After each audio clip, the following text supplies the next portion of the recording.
Hi, everyone. Good afternoon, and thank you so much for joining us this afternoon. This is a very special SCA Network event featuring a conversation with SCA alumnus and Academy Award-winning filmmaker James Ivory, director of Shakespeare Walla, Quartet, Room with a View, Maurice, Howard Zen, The Remains of the Day, Jefferson in Paris, to name but a few, as well as the Oscar-winning screenwriter of Call Me by Your Name, and the recipient of the USC School of Cinematic Arts' 2021 Mary Pickford Alumni Award.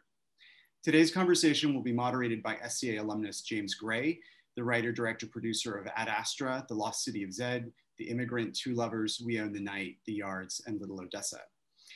Before we get started, I'd like to remind everyone to please type your questions into the Q&A box at the bottom of your Zoom panel, and we'll try to get to as many of the questions as we can before we wrap. Now, before we get started, I'd like to share a short highlight reel from Mr. Ivory's extraordinary career.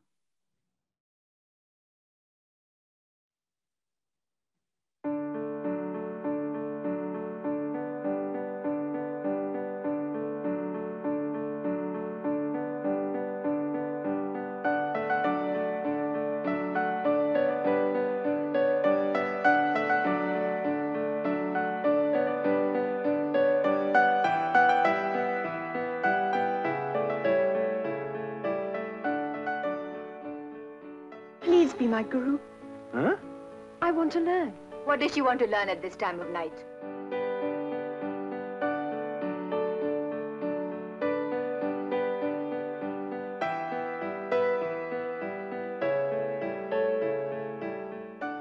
You still got your looks, baby. And I'm not so bad either, am I? Not bad. Not bad. Well, anyway, I could be 100, and when I dance, I'd still be the best.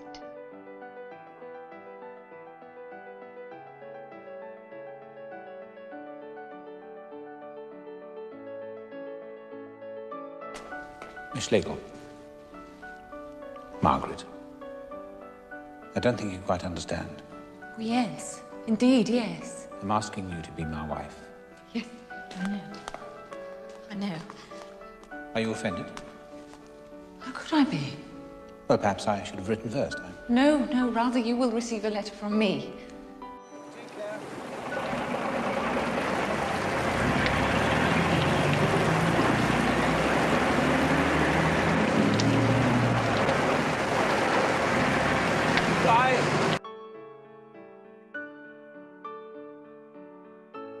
Look, you had a beautiful friendship.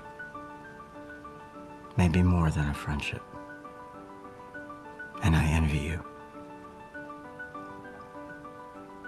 My place, most parents would hope the whole thing goes away. Pray their sons land on their feet, but I am not such a parent.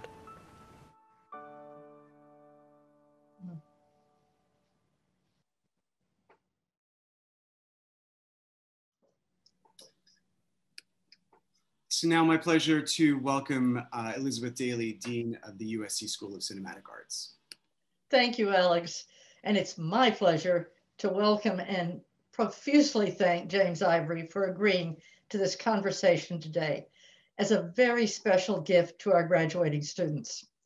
We've been trying to actually get Mr. Ivory to the school for many years, but his schedule, international shooting schedule, and other commitments were so full we were never able to make it align until now. So today is indeed a special day.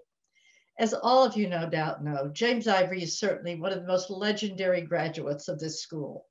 A writer, director, producer with a career that spans more than 60 years.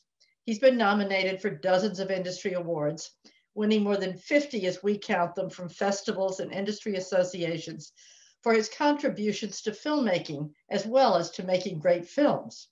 Those awards, of course, include the Oscar he won in 2018 for the screenplay of Call Me By Your Name.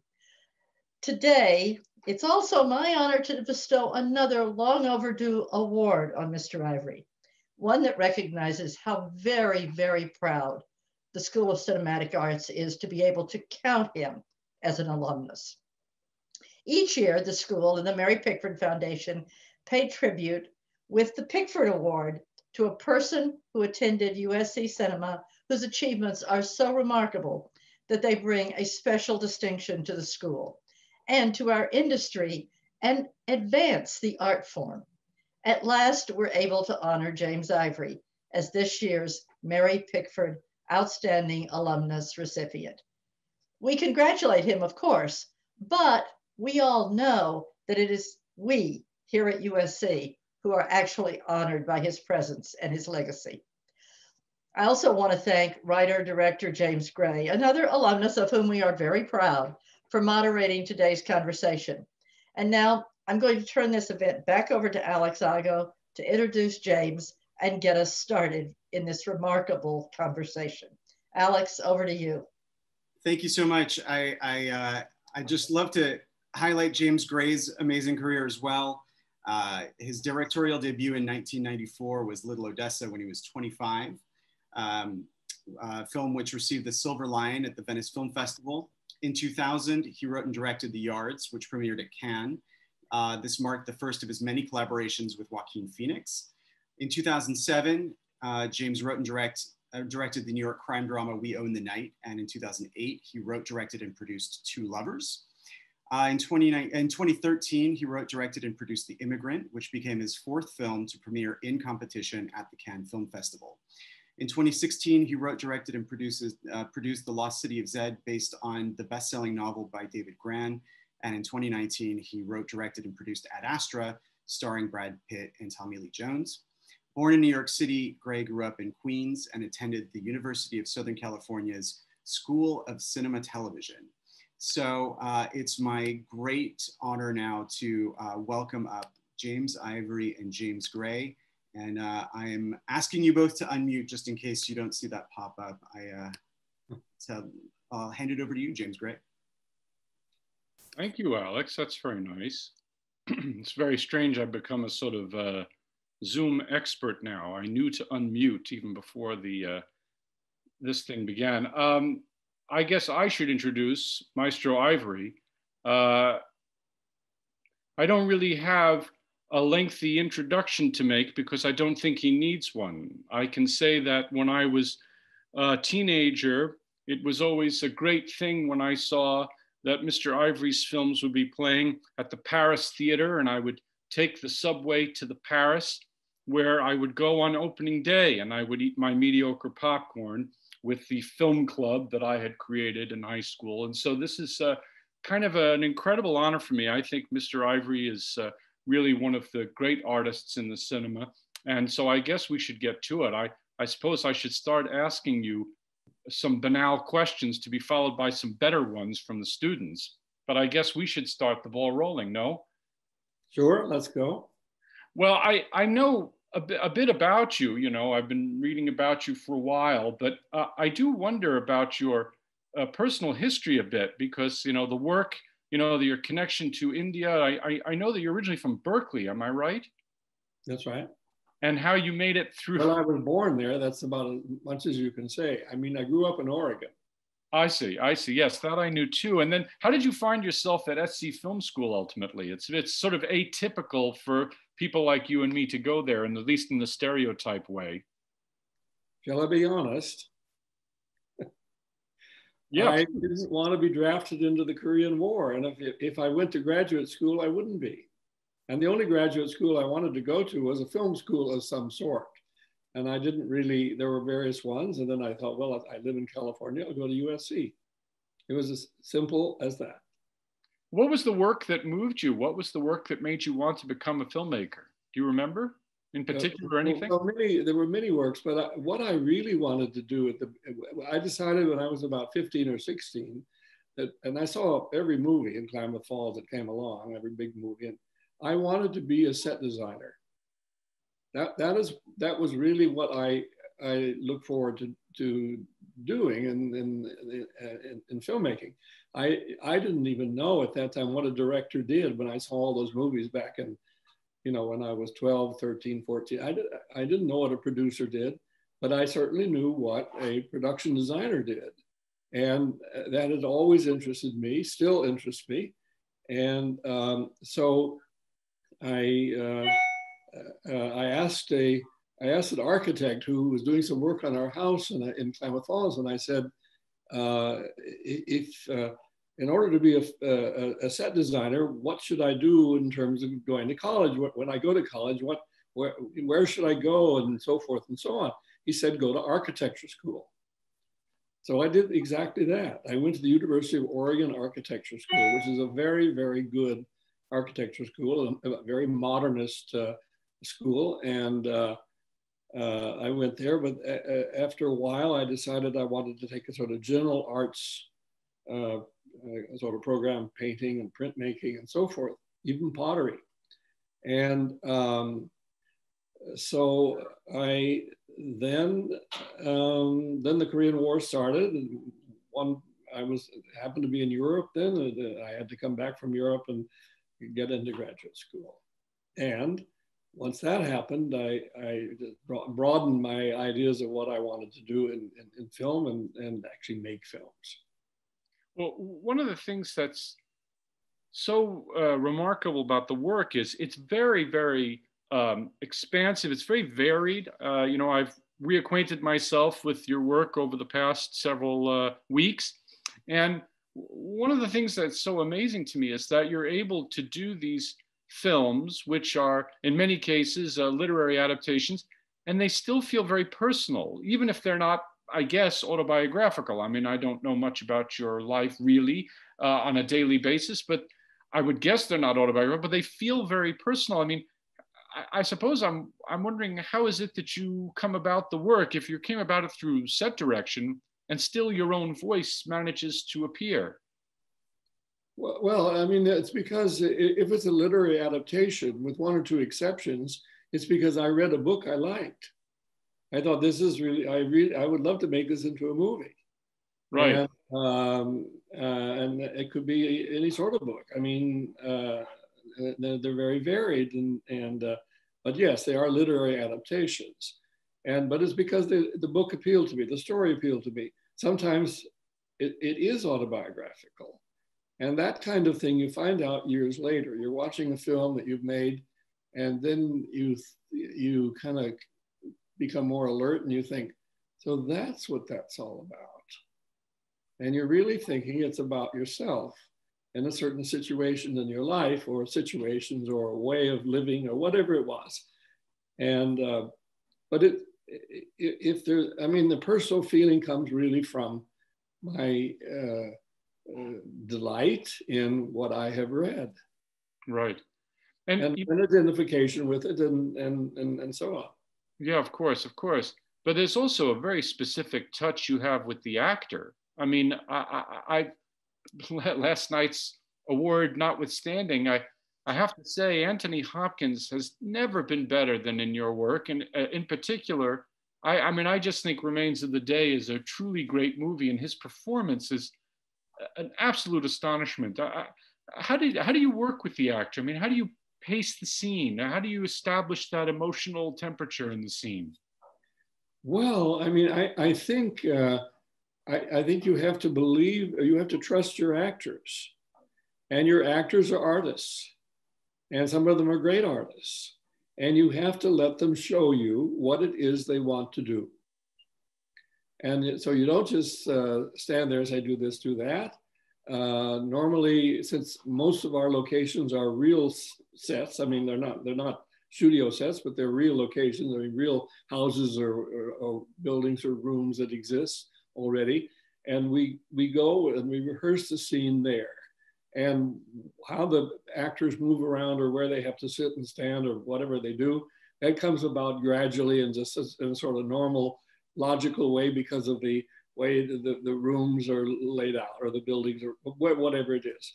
That's just, that's just a normal kind of thing. But then I believe in letting them show me, once we've decided, or we've set that up, because you have to set it up for the cameraman and the light people are going to light.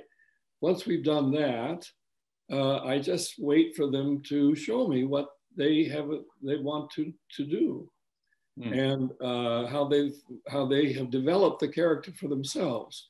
And sometimes they go off in a direction I don't like, and I have to bring them back.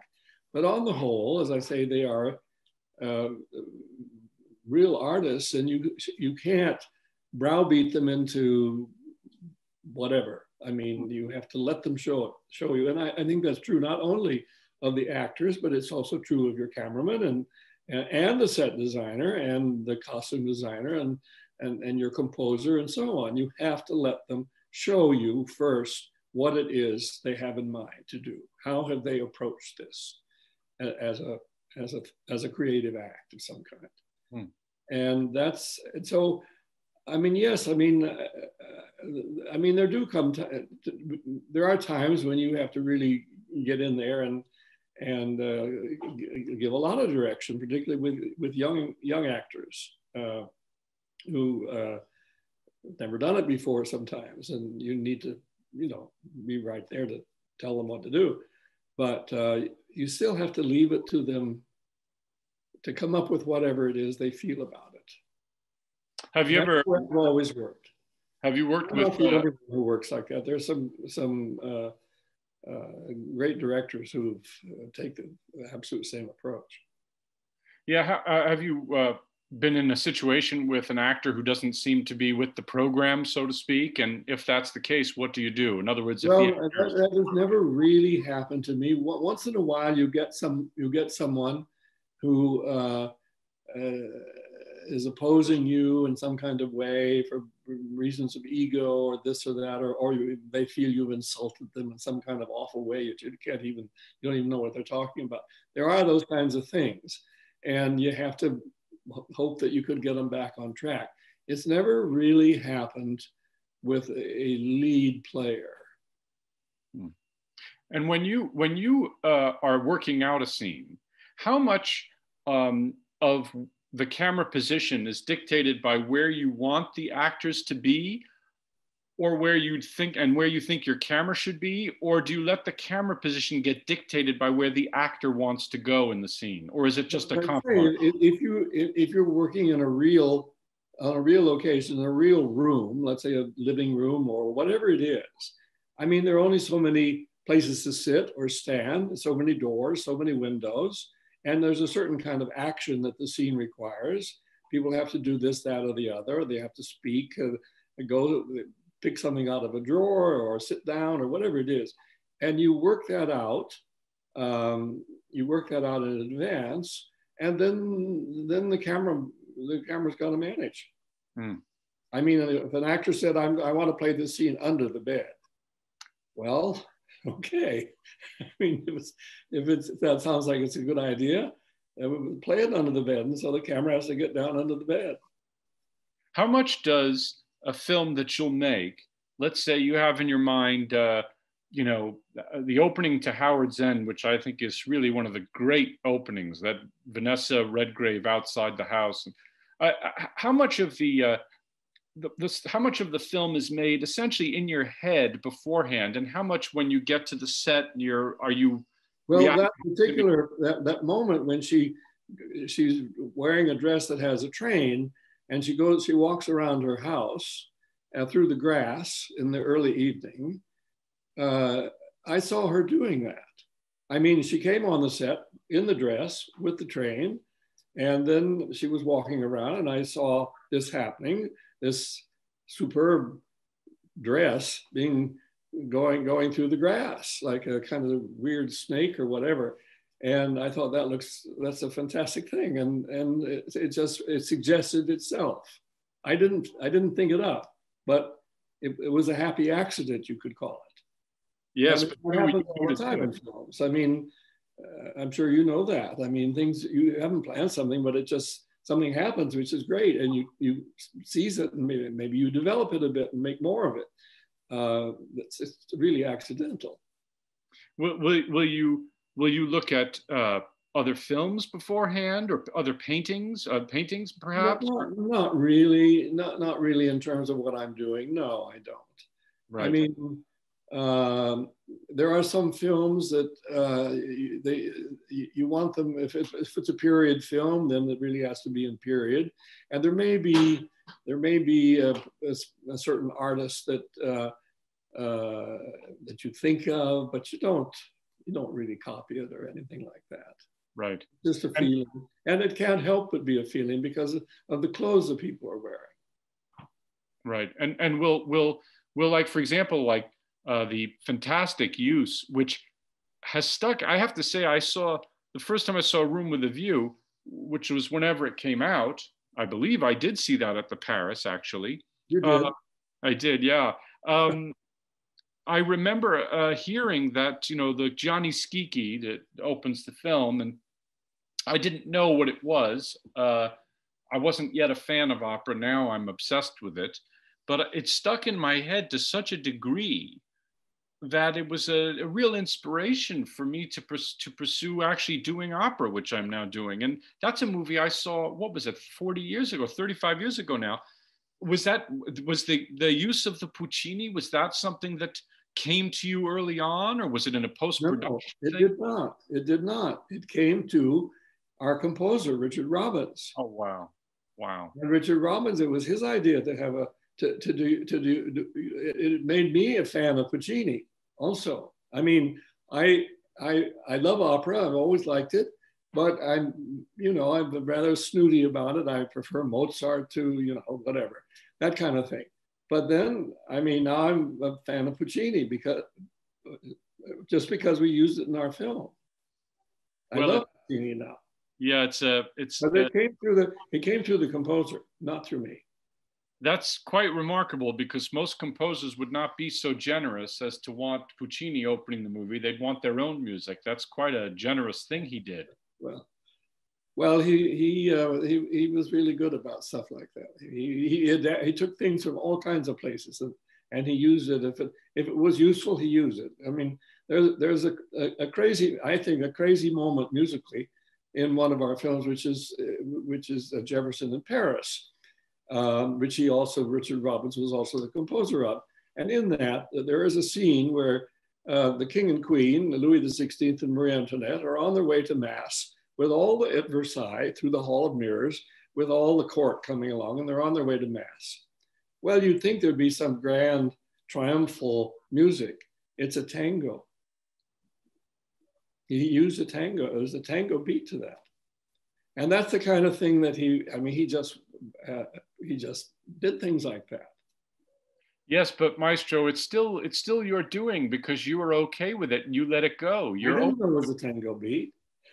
It just sounded good, and fine, wonderful. So. Well, also the other thing also that I've noticed, I did think I recognized as a sort of common thread in the work. I mean, in the end, the films they're sort of about loss in some way, aren't they? There's a kind of ephemeral quality that goes through them, a real longing and almost a melancholy. Would you say that's accurate, or is that me just bloviating? Maybe don't answer that. It's there. I don't know whether it's any. I'm not a melancholy person at all. No one would find me melancholy, I think. I mean, I've had my moments, but I mean, I'm not like that. But somehow something happens, and somehow the work of the three of us, Ruth, Ismail, and myself, there could be that feeling sometimes. And how did you films than in others? Right. How did you connect with those guys? I mean, you really formed your own little cinematic universe with Merchant and with Ruth. How did you do that? I mean, is it just happenstance? Ismail, he made a film in New York when he first came from India, when he was a graduate student at NYU. And he made a film in New York, and he took that film out to California because he was determined. It was a theatrical short. He was determined to get it nominated for the Oscars. And so he took it and did get it nominated for the Oscars. And it didn't win, but it was called The Creation of Woman. And I then met him when he came back from the Oscars, and we just became friends. And I was on my way back to India to work on a documentary. And he was on his way to India, and he had read The Householder, which was Ruth Jabwala's fourth novel, and he said he wanted to make that into a film. And so he said, well, you'll direct it, of course. And then he said to her, you'll write the screenplay, won't you? And she said, well, I've never written a screenplay. And he said, well, Jim's never directed a feature and I've never produced one, but so what? That's how we met and that's how we got together. And it was like that. And as it turned out, fantastically, that film, The Householder, after we finished it, we brought it to New York and he sold it to Columbia Pictures for worldwide release. And that's how we got started. Fabulous. And now I have to ask, even though it's maybe a banal question, but did you ever, I mean, you're such a fiercely independent artist. Did you ever get tempted by Hollywood? Oh, many times. We made many Hollywood movies. Well, I don't think of them that way, but what, I like, may not think of them, but in fact, they were financed by studios. They were studio films. Our third movie in India was a studio film, The Guru. It was made by Fox. Wow. And I mean, from time to time, what would happen is we would have a success of some kind, and we'd make a certain amount of money, but we'd have good reviews or whatever it was. And then particularly with something like A Room with a View, that film, which cost a little over $3 million, made a ton of money. And because of that, we were welcome in Hollywood. They thought we had some secret. We knew something they didn't know because we could take $3 million and turn it into $75 million. So then we would be popular. And while we were popular, we would then put forward some ideas for films we wanted to make. And we would make them, but they'd bomb.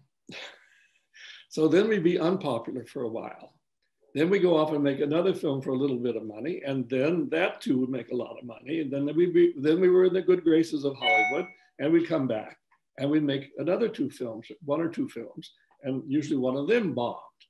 And so we'd be in, they'd like us and welcome us, and then they never wanted to see us again. Then we come back a few years. Meanwhile, the people in those offices in Hollywood, they weren't there anymore. A whole new crowd had come. So it was always, we were sometimes persona non grata, and sometimes, wow, those guys really had some secret. Do you have a particular favorite film of yours? I like two of the films. I like lots of my films, but in fact, I really like all of them, even the bombs. But when it comes right down to it, I like two of them that were particularly autobiographical. And one was Mr. and Mrs. Bridge, which we made in Kansas City. It was starring Joanne Woodward and Paul Newman. And the other was A Soldier's Daughter Never Cries, which was starring Chris Christopherson and Barbara Hershey. Sure. And both of those I feel are autobiographical in interesting ways. So I like them very much. I like watching them. But I mean, there are a lot of my films that some of the bombs are favorites of mine, like Slaves of New York, which was just loathed and attacked. And they said that things like, oh, those boys that made that nice Room with a View, that they would make a thing like that, and so on. Well, I mean, I like those films, but other people didn't. What can I say? It's the same with everybody. How close would you say, do you have, I mean, I'm always reluctant to ask this sort of thing, but do you consider yourself as having a kind of a vision, for lack of a better way of putting it, before the film starts? Or does it evolve in a major way? It evolves. You have an idea of some kind, and it's in the back of your mind. The person who described this exactly was Renoir. If you read that book of Renoir's My Life and My Films, you have a sort of a half-formed idea somewhere in the back of your head. And if you had to write it out or discuss it, you couldn't probably do it. But as you make the film, some things are okay with that and work with it, and you just know it instinctively, and some things aren't. Some actors are good for it, and some would not be good. But you don't really have a finished idea of what the thing will be until it is finished. When it's finished, then you know what it is. But you don't, I never have known what it would be but I only had a feeling of if something was of negative importance or lack of importance or whatever. Right, right, right. Well, I suppose I could ask about a billion more questions, and I will, but I think we should start because I know that we have some people wanting to ask questions. So I should probably open it up just a little bit for at least one or two, and then maybe I can ask some more in a bit. Sure. So James, I can read a couple that have come in. I wanted to start with Jack O'Neill, who's a current sophomore in our Cinema and Media Studies program. And the question is, The Kiss in A Room with a View is, in my opinion, one of the most exciting in all of cinema. And it seems that the illicit nature of the kiss makes it all the more beautiful. Sorry, I was reading it and then it disappeared. Could whoever's helping actually not answer it, not hit that button. Can you please talk about your interest in forbidden or unconventional romances? Well, they're always the most interesting, aren't they? Are you getting me or what? Yes. I mean, the ones that are, I mean, I don't know whether I'm not seeing myself. Oh, no, yes, I am. Now I am. I'm not seeing you. Oh, sorry, I'll leave my video on. So, yeah, it helps.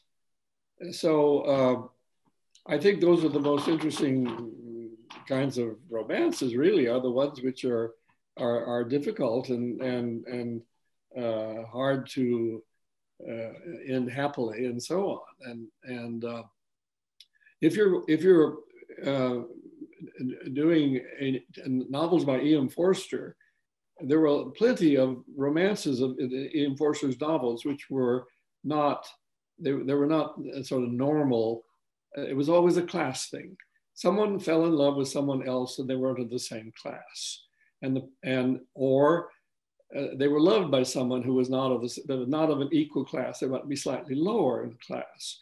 And so instead of running into the arms of that person, as for instance, Helena Bonham Carter running into the arms of Julian Sands, who was of a lower class in the story, she was going to marry a prig who was of the right class. And those are the most interesting stories, I think. They always are. I wanted to interject if I could, Alex, for 1 second. You raised something very interesting, Maestro, because I'm ashamed that I didn't ask this right away. There is such an awareness of social standing and class in your films. And it's sort of an awareness of the cruelties, in a way, of the hierarchy and the specifics of behavior that force us into a corner. I mean, where does that come from? I mean, because it's Americans don't really like to talk about class very much. Well, we act like, well, let me say this. If you're doing novels by E.M. Forster, or you're doing any kind of English social novel, the whole class thing is going to, because the class system in England is so strong, it's going to be there. It cannot help but be there. If you're honestly making it, it's going to be there, and it's going to be a big part of the drama, the class system. Now, we don't really have that kind of a class system in the United States. And our class system it's richer or poorer, but we certainly have a class system in the United States. There's no doubt that we do. Of course we do. It's just part of the structure of life. And it's ridiculous to deny that it exists or that it's not important. I mean, at least in terms of drama and theater, and it's very important, or fiction. It's very important. And it can lead to happiness or it can lead to misery. I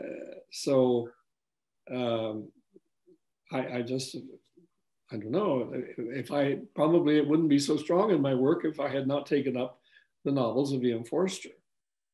Well, it's just that it's such a taboo thing for a lot of American films, And it's very bold in that very quiet way, and something I've always really, really appreciated in your work. I mean, that's not really a question, but I just wanted to make that clear. Well, all right, Alex, want to go for it? Yeah, so I just wanted to say, we also sometimes will bring over our students and alumni to ask their questions live with video. And if that seems okay to both of you, I can start to bring some people over that way instead of just reading the questions out loud. Okay, great. So in that case, I'm just gonna start by bringing over, let's see, Alexis Patton, and then I'll put a running order in the chat so that people know that I'm gonna call on them next.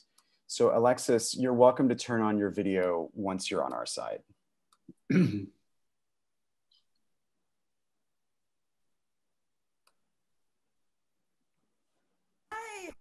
Mr. Ivory, thank you so much. You and your films are really major reasons for which I have pursued film. And I want to thank you for just the innumerable masterpieces that continue to inspire filmmakers all around the world.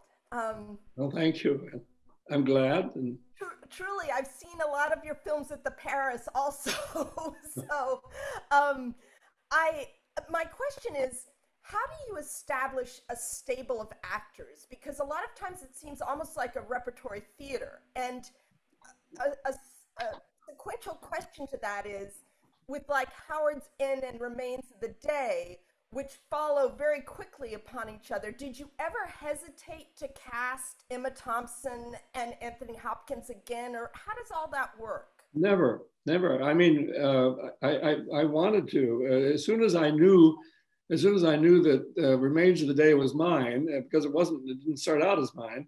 As soon as I knew it was mine, and Anthony Hopkins had already been. He already knew the book, and I think maybe an earlier script that I believe that he'd seen, and. So he was already there after Howard's End, and Emma Thompson, who we'd worked with in Howard's End, I thought, well, I want her as the housekeeper. I mean, and it was just those two stories of two films are really closely linked. But not, you know, both are English, both had a lot to do with class, and so. But it's interesting because, for instance, in Howard's End, there is the brother Charles Wilcox, who's an insufferable person. And we had worked with that, but we had worked with the actor James Wilby in Morris, where he was not an insufferable person. He was a sweet, good man. And but there was a scene that got cut from the film in which Morris, before he's sweet and good and accepts himself, he has a terrible row with his sisters. And I thought, we shot that scene, and I thought he would make a very good villain. And then when we came the next film, well, no, not the next, but several films along. I got him to play the insufferable Charles Wilcox, the brother, who's terrible, the one who they run over. They run over they don't know what, a dog, a cat, a person in the village, and he keeps on driving, and Margaret says we have to go back, we have to stop, and she jumps out of the car and all of that, and he just like that, and he was a villain, and I mean, actors have so many different sides to them, and they're wonderful to use them in one way and then in a completely different way in something else. We had an actor, Patrick Godfrey, he's English, who played a villain in film after film of ours. He was a terrible, terrible example of a mean-spirited Englishman, and snobbish, but he is the nicest, best sort of person. So I thought we were going to be able to use him in something else as a very sweet old man. Well, we didn't make it, but I mean, he was all cast and ready to go. Thank you. Thank you so much. Alex, let me interject one other question, actually, because we haven't really talked about your gift for dialogue. Are you, forgive me on this, because I have read a couple of the Forster books, but it's been a very long time for me. I mean, now closing in on 30 years. And I was watching the films, I was trying to remember how much of the dialogue is from the book and how much is yours. And I couldn't quite put my finger on it. I'm wondering if you could talk about your taste in dialogue a little bit, or how important you think dialogue is, or if it isn't. I think it's very important. And I like dialogue scenes. But my scriptwriter, Ruth Jalvala, didn't like dialogue scenes. And she thought that I depended on them too much, but I never felt that. I just like dialogue scenes. I always have. But I like good dialogue. I mean, I'm interested in it. I like movies that have good dialogue. It's very rare these days that you almost never see a movie with good dialogue, or it's in a foreign language and you don't understand it. It sounds like it's good dialogue, and they're obviously enjoying themselves as they talk, but you don't know what they're saying. But I like it. And why do you think that films today don't have great dialogue? I tend to agree with you, but I'm wondering why you think that is. Because I think they feel that audiences are not interested in it. They're not interested in long passages where people exchange ideas or whatever it is, or it's emotion and action. But a lot of life is talking. Hmm. You mentioned talking is action. Yeah, of course. You mentioned Renoir earlier. Are you enamored particularly of the river? Is that where the love of India comes from? Or? Yes, he was how I first learned about India and saw India. It was from the river. Yes. Wow, that's fabulous. All right, Alex, you can take a question now. I'll shut up. Okay, I think we have William Weinbrenner. If you're out there, you can turn on your camera.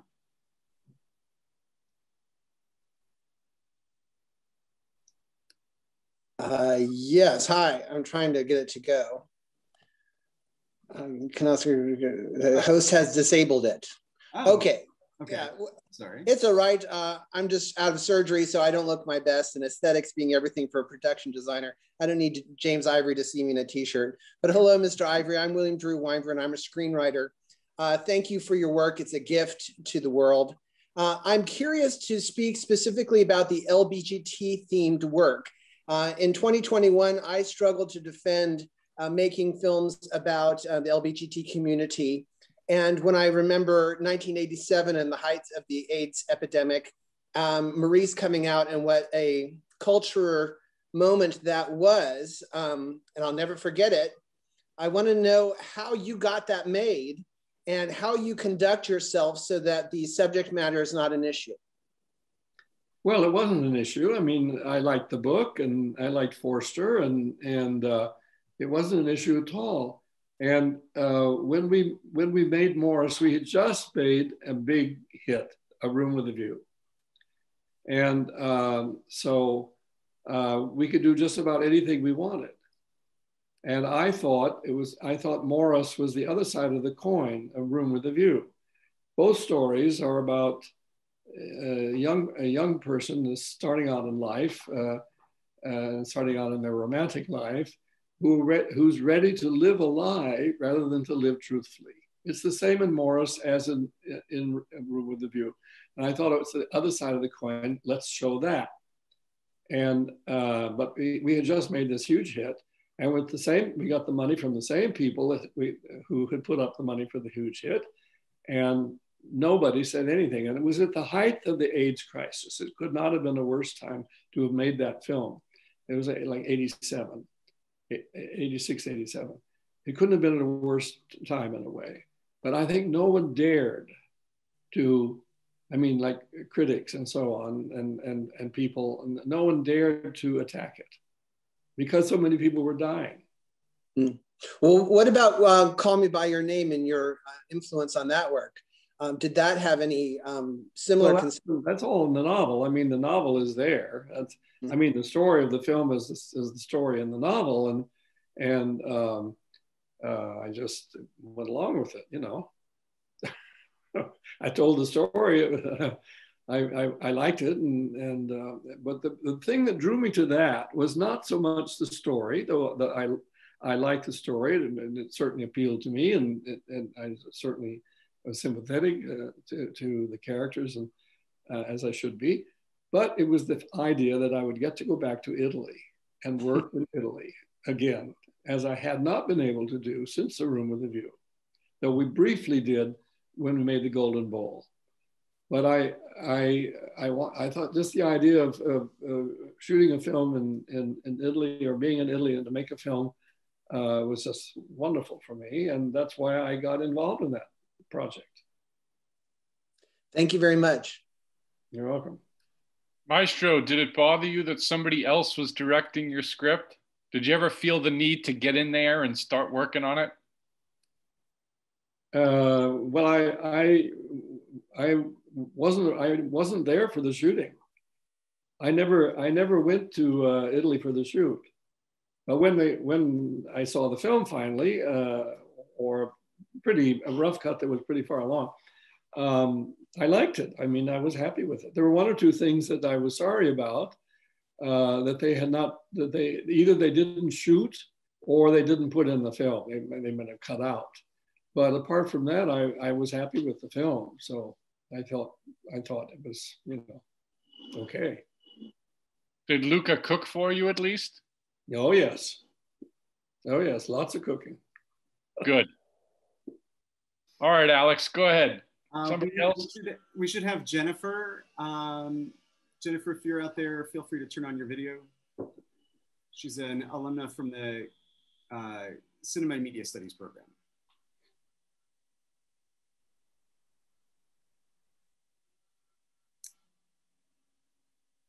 Okay. Well, Jennifer, if you want to jump in later, feel free to. Let's go to Nesh. Nesh is with us. Hello, hi. It's quite an honor to have this Zoom session with you. Thank you so much. Mr. Ivory, I do have a question about Slaves of New York, since you mentioned it earlier. Could you talk a little bit about the process of choosing and creating Slaves of New York? While it's still a literary adaptation, its modernist and quirky style is quite different from other films that Merchant Ivory Productions have made. And it's quite a different history as well. That was something that was originally destined for Andy Warhol. And I just found it interesting that you guys would pick that up. If you could talk about it in the style that you chose in which to shoot it, and the sort of sense of irony and quirkiness that you imbued it with. Well, it's there in Tamajanowic's prose. I mean, it's in every line of it. I mean, I'll tell you how it came about, though. The editor of Morris, Catherine Winning, was reading the novel, and I'm always in the editing room. I mean, I may not be paying that close attention every second, but I'm always there. I may be reading the Times or something, but I was always there. And she would read a bit from whatever, and she put the book on the scene deck. And I saw it, and one day I picked it up and I started to read it. And I thought, wow, this is really good.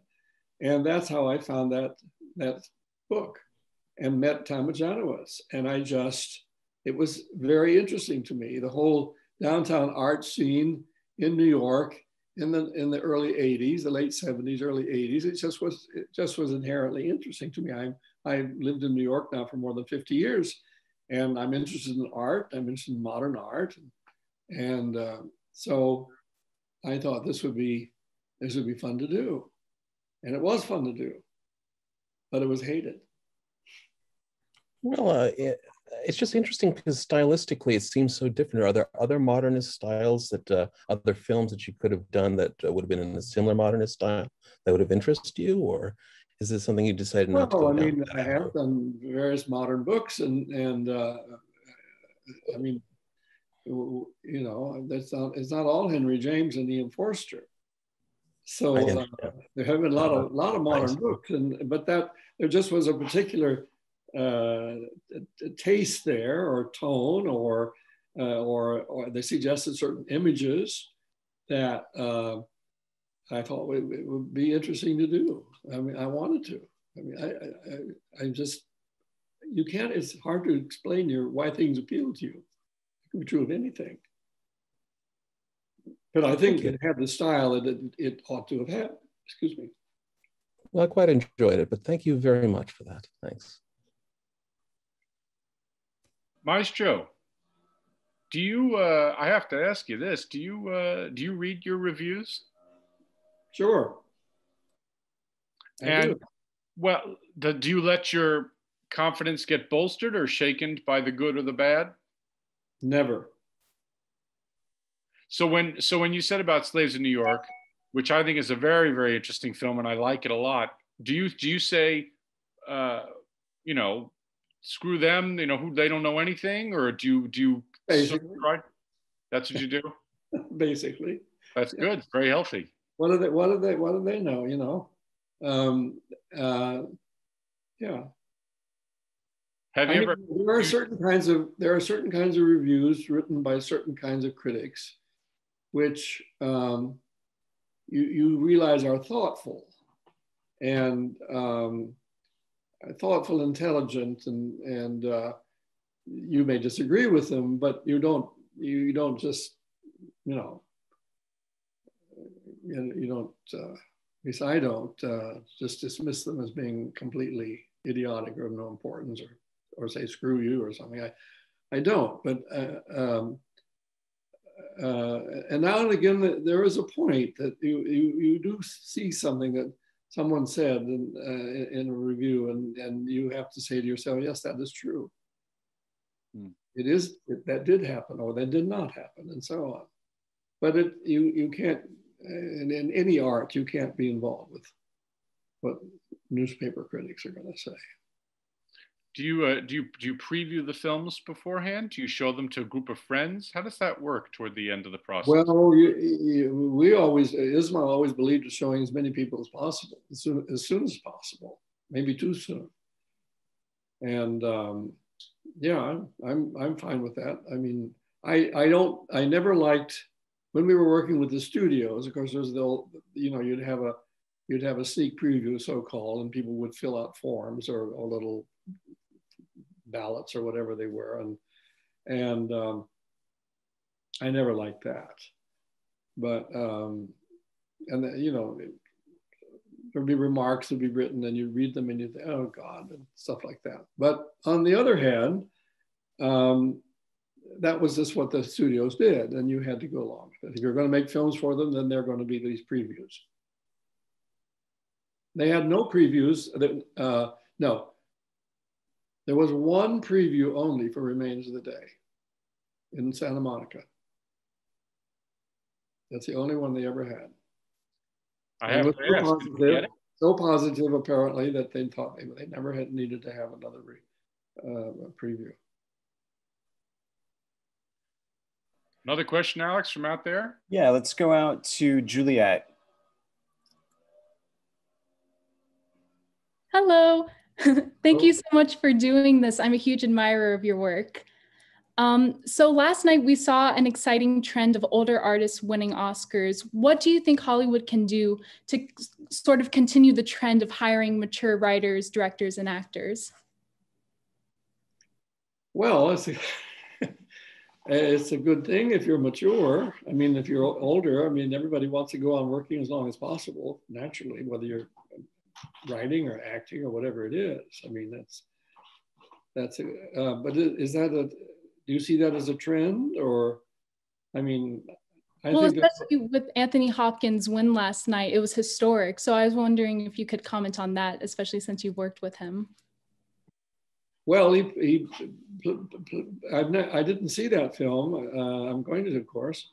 I never saw that film, but he plays a man with dementia, right?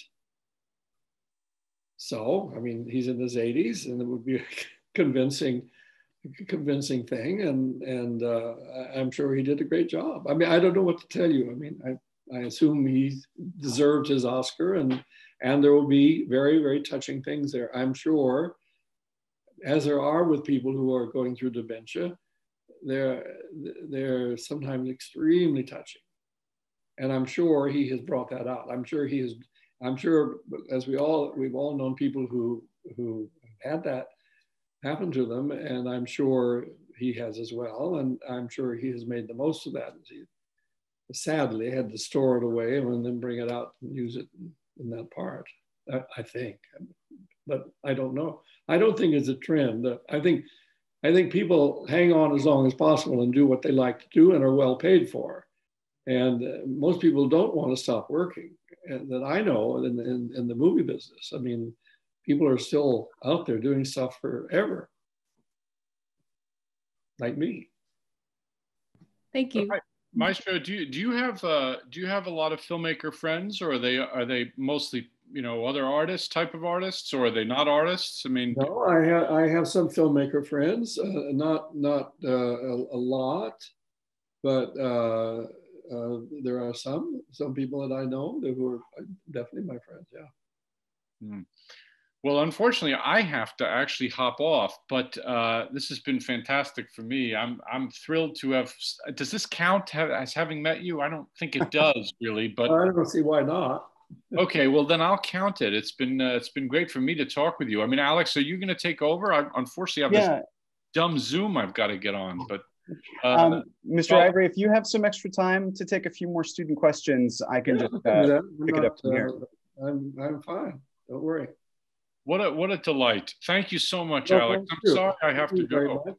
Thank you. Thank you so much. Hope to see you soon, James. Yes, thank you. Okay, so let's go out to, sorry, let me just see who's up next. Talia. Talia, if you want to jump in. Yes, hello. Hello. Thank you so much for your inspiring work. I just wanted to start off by saying that. You were talking about dialogue. So I was curious, in the editing process, how do you work with the editor to pace the very deliberate pacing that you have in your films? So I was curious, like, how that process works with you. Well, I don't know. I mean, you know, you don't needlessly want to put a lot of dialogue in there. And if everything has been said that needs to be said in a dramatic or useful way, that's it. And you make little cuts all the time. I mean, you're constantly doing that when you're cutting a dialogue scene. I mean, you'll take out, you know, a sentence here, a sentence there, or whatever, and maybe a whole paragraph sometimes. I mean, you have to. I mean, you can't have a very long film. And you also have to be careful about where your dialogue scenes come, the long dialogue scenes come. It's not really a good idea in a film to have long dialogue scenes at the end of a film. And people will think, well, what about Call Me By Your Name, the scene with the father, which is like everybody's favorite scene. And that scene in the book is probably twice as long as it was on the screen. I mean, there's many more things were said by the father. And, but it came at the end of the film, and it had to, and that's where it belonged. And so we took the risk. And I think, well, that was a good example of doing what you shouldn't do. Yeah, and as a writer, does it ever hurt to get rid of certain dialogue? Is there anything that you're like protective of, or do you feel comfortable getting rid of things? Well, if I like something very much, I don't get rid of it. If the actors have said something in a particularly interesting way to me, and I'm the one who decides, I keep it. Mm-hmm. But you know, you can't belabor the thing and have too much of it. Great, awesome. Thank you so much. You're welcome. Okay, I believe we have Stuart.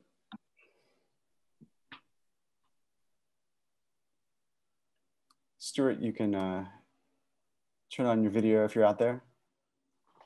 Hey, what an honor to participate. I actually studied your movie in Drew Casper's film class, and I don't think there was a single dry eye in the house, including me. We saw Remains of the Day, and that ending really just ripped my heart out. On that note, as someone who is writing and just trying to write something, you know, relevant and timely, how much of what you do is about writing what you think is important and what you really like and love, and how much is it trying to connect with the modern audience and sensibility? Like, how much do you feel you have to kind of change your sensibility for the modern audience, and how much do you just kind of... I don't feel that I can do that. I don't think I can change my sensibility for the modern audience, but I'm certainly aware that I might be going too far sometimes, and that possibly I, you know, should have less dialogue. Or, I mean, you know, you think about your audience. You have to think about your audience all the time, and but you can't be this sort of thing, a modern sensibility. Well, what is a modern sensibility, and so on? It is really only your own sensibility, but you know, after long practice, you find a way of hopefully not boring people too much. I mean, does that answer? That's not a very good answer. No, that's the perfect answer. Yeah, kind of. You don't want to bore people. That's rule number one. So. Yeah, no, thank you. And you can, of course, you can always go on too long. I mean, about something or other. You can belabor something, and you needn't do that. I mean, you can make your points much quicker sometimes, and you should always hope that you can do that. And certainly in writing, yeah. I have written a lot of stuff in our various films, and sometimes I have to write scenes that weren't in the script because we just need them, and I do them, and I think of them as being workmanlike things. I never think of them as being some wonderfully written, you know, display or whatever of words. They're workmanlike things. Yeah. My writing for films. That's super helpful. Thank you, James. Okay. This question is from Stana. She's asking, what was the trickiest scene you've ever shot, and what made it so? Tricky in what way? I mean, I would assume probably the most complicated production set piece. Or, gosh, there've been so many.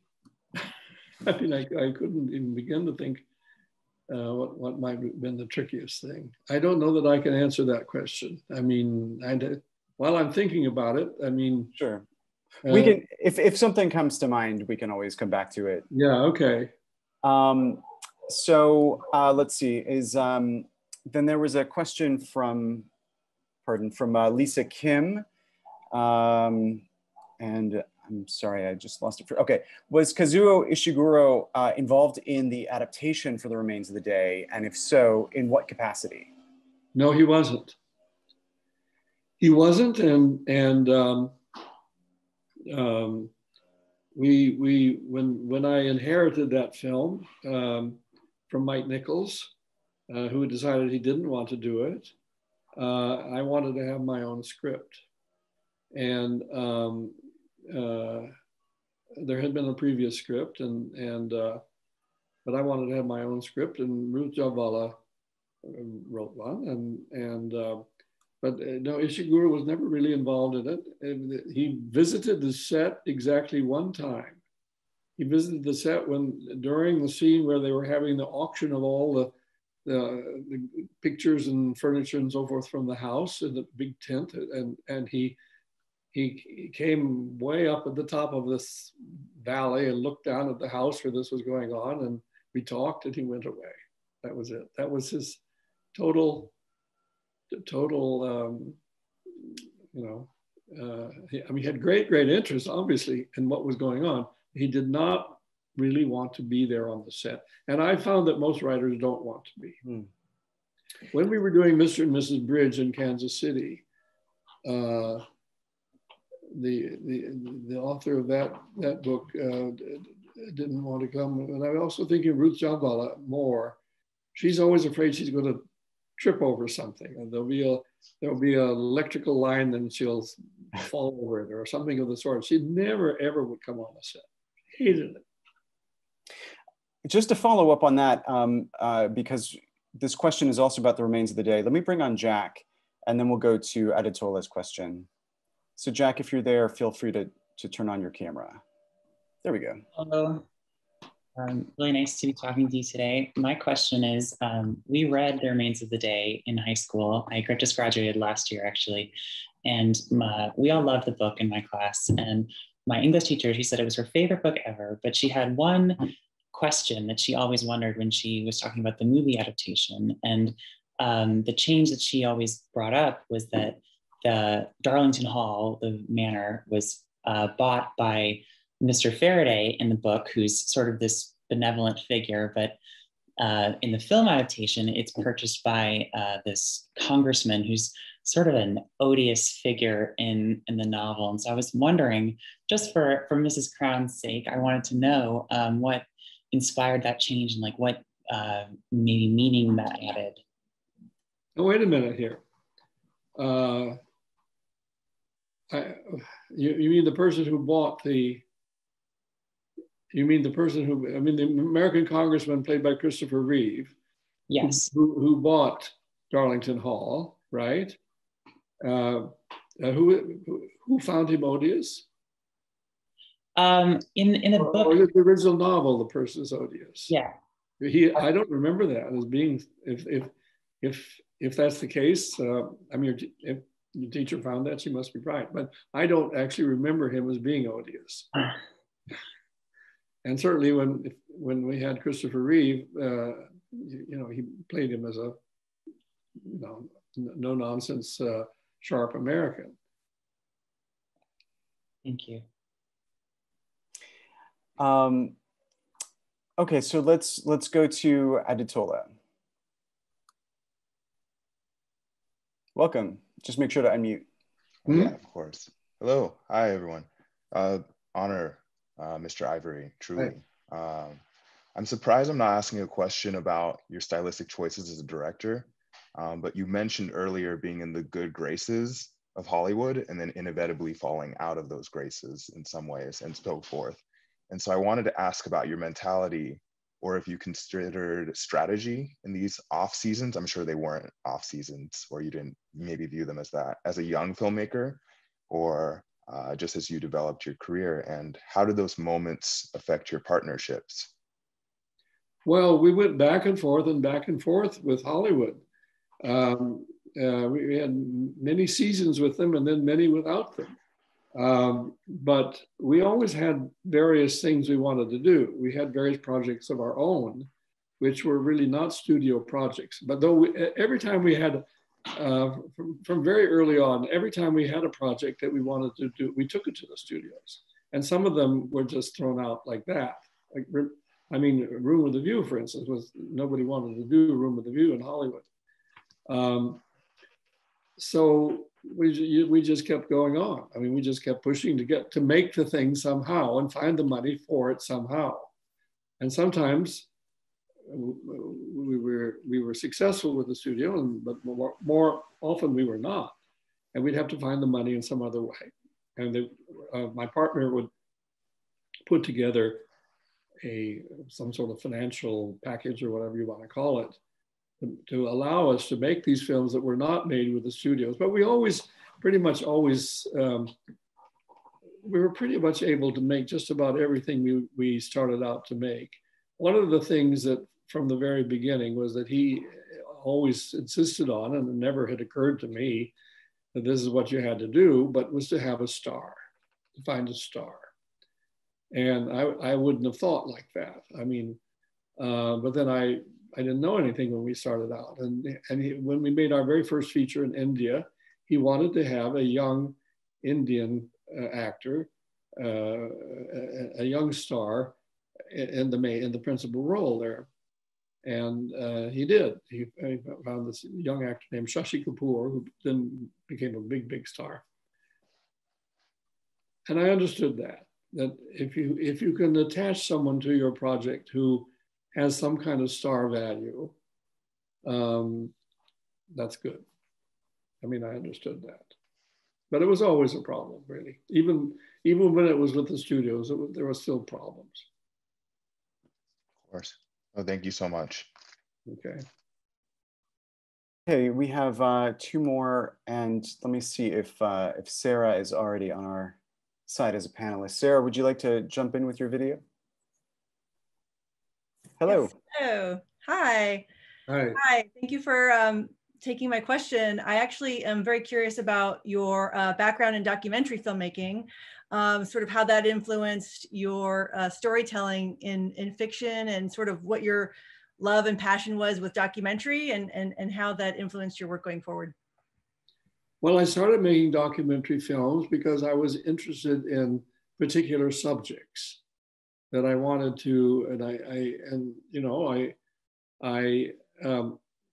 my first film was about the city of Venice in Italy.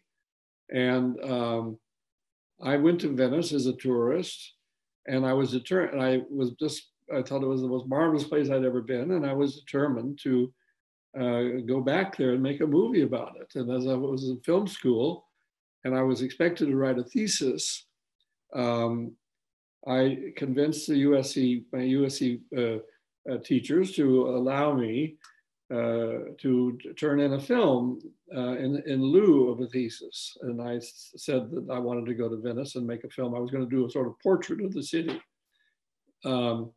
a sort of modern day portrait, but also the city as seen in paintings about Venice through the ages.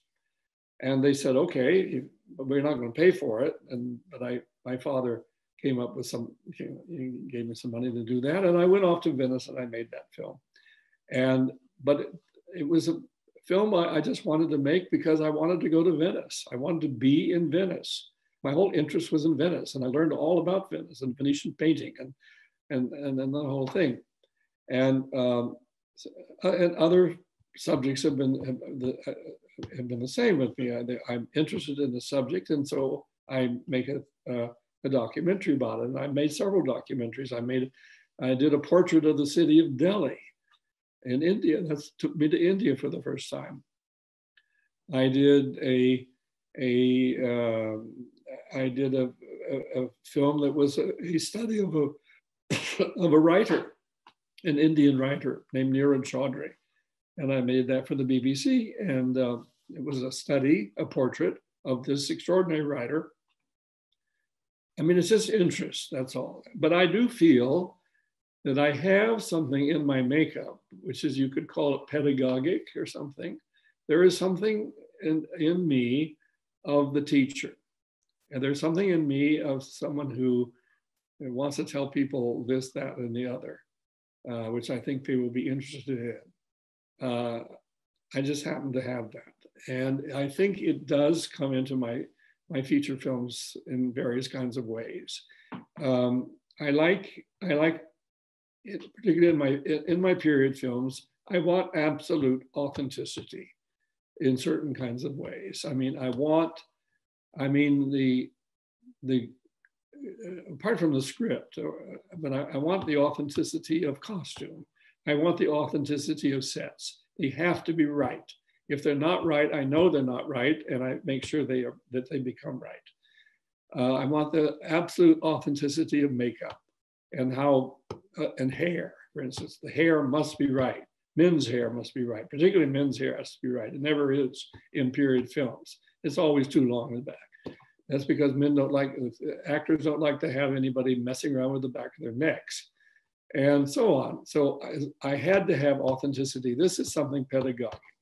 This is something of the teacher standing there saying, this is the way it should be. This is what was. I can't help it. Okay, we have one last question that we'll take from Diane Tucker. Diane, feel free to jump in. Sorry. Hello.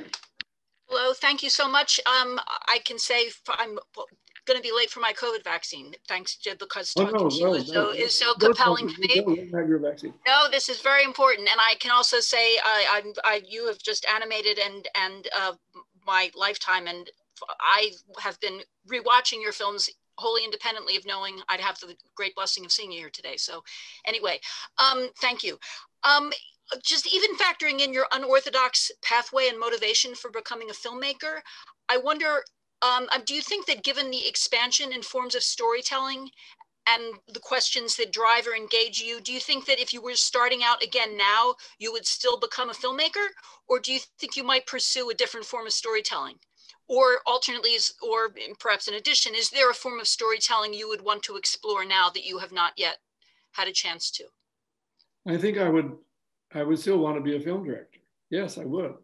But I'd be happy to explore the storytelling that seeing movies is a different thing than it used to be when I started out. We see movies in an entirely different way, but we're still seeing movies. They're still being made for us to see, and I wouldn't change that.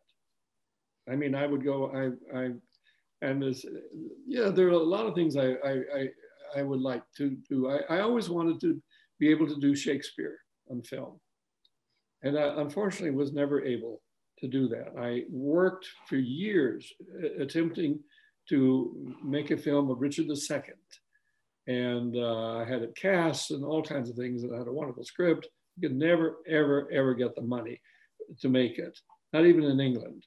And this was after my partner died, after Ismail Merchant died. If he had been alive when I was doing that, that film would exist now. But that never happened. I also wanted to make 12th Night. I would love to make 12th Night as a film. And, you know, I would make Hugh Grant into Malvolio. God put Hugh Grant on this earth to play Malvolio, but it's not going to happen with me. But do you think, for example, graphic novel, or given your initial interest in set design, for example, augmented reality or virtual reality? I mean, have either of those, I don't know if you've had much opportunity to engage in those different media and forms of storytelling or even interactive storytelling of some sort. Have you ever had an experience that sort of sparked something you'd say, wow, I wish I had a chance to try that? Oh, I sometimes think of things like, yeah, I mean, I suppose it would fall into those categories, but you know, I'm quite old now. I'm not likely to take up something of that sort. More imagination. Thank you so much. Thank you. I am so grateful that you were able to join us today for this. It's a conversation I've been looking forward to for years, and having seen a lot of Merchant Ivory films on the big screen when I was growing up, this was really a treat for me, and I know for all of the students and alumni that are joining us. Dean Daly, if you're still there, I can ask you to. I do want to ask a question of you, though. Of course. I would like to know who at Fox Searchlight you talked to that would not let you show Le Divorce. I'll have to kick that to Ryan, who put together the clip reel, but I will definitely email you that. I want to know that, and I want to go to that. They can't do things like that. We will find out. They won't do them. If you make a fuss, they will not do it. Mm. I'm in the midst of something like this right now. So.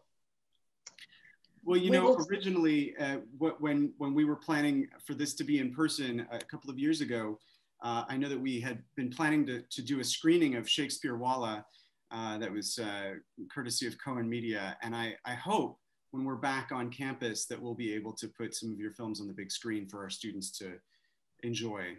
Well, why? Please tell me when, if it happens that you're not able to, let me know. For sure. Really? I mean, it works. I make a big fuss, so. Good. We often need that. And I just want to say thank you so much. This has been a highlight for me, and I know it has been for everybody else. And well, I've enjoyed it very much. And we hope it won't be the only time. We would love to have you come back in person when you're in LA again, and when this strange world we're living in. Let me tell you something. I remember very well when I was at USC, and some eminent person would be brought to talk to us and lecture to us. And the students, including myself, were so bored and so fed up and sitting there, lolling there. And some of the greatest people from those days, from the 30s and the 40s, were being brought back to talk to the students at USC. And I was just as awful as anybody else. So that's why I never wanted to come back and bore people.